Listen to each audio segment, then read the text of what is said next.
Hello, it's Bliss Screen, NMLS 116122, hashtag the Mortgage Gal. I wanted to talk to you today about the decision maker in the loan process. That is known as an underwriter, meaning that they actually approve the level of risk and buy the paper for the lender that is actually going to make your loan. But we call them underwriters, but we will simultaneously refer to them as the decision maker in the loan process. When you go to get a home loan, you will probably talk to a loan officer, and that is a salesperson that actually qualifies you at a surface level, so to speak. Make sure that they collect all of your documentation and they make sure that you are eligible for the products that their institution sells. Or if it's a mortgage broker, they will be packaging your information up to give to a third party lender that they don't necessarily work directly for. And they are kind of like a gateway to a mortgage lending process. Then you've got a processor that actually is working to package your deal and to verify all the information and get it so that it is in the appropriate format for a decision maker to actually review. It is the decision maker that ultimately makes the decision of whether to approve or to deny your loan.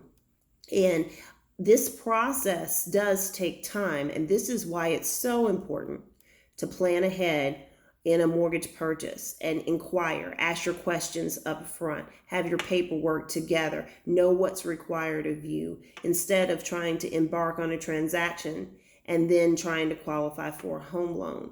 You're being prepared, you're planning ahead will ensure that you have a very silky smooth loan process, that it'll ease anxiety and dissipate frustration.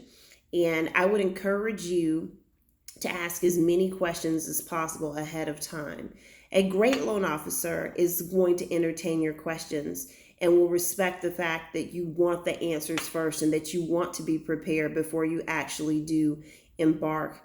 We are people too, and we have levels of frustration in our business. And one is that a lot of borrowers feel like their failure to plan constitutes our emergency. We can only move as fast as our team will allow us to do so with the resources that you provide to us. And so if your resources come in part, then we have to work in part, and that's going to make it very frustrating for you when we don't get all of your documentation, when the underwriter has to keep coming back and asking for letters of explanation and there are holes in your documentation. So the sooner that you can get started planning your mortgage loan process, the smoother your process will be and the better experience that you'll have in a mortgage lending process, because we want you to experience joy in lending. We want you to experience the joy of home ownership when you buy a house and or when you refinance your house or when you own houses. If you know someone who needs this information, who has questions about what they need to do to prepare for home ownership, and it is a preparation, I'd love to talk to them. So please give me a call. You can call me in 50 states. We can have a conversation. If you need to fact check or bounce some ideas off of me, find out what's possible, and or how to better structure a loan for you, give me a call, 704-241-5135. And thank you so much for supporting my business. Hashtag close with bliss. Hashtag the mortgage gal.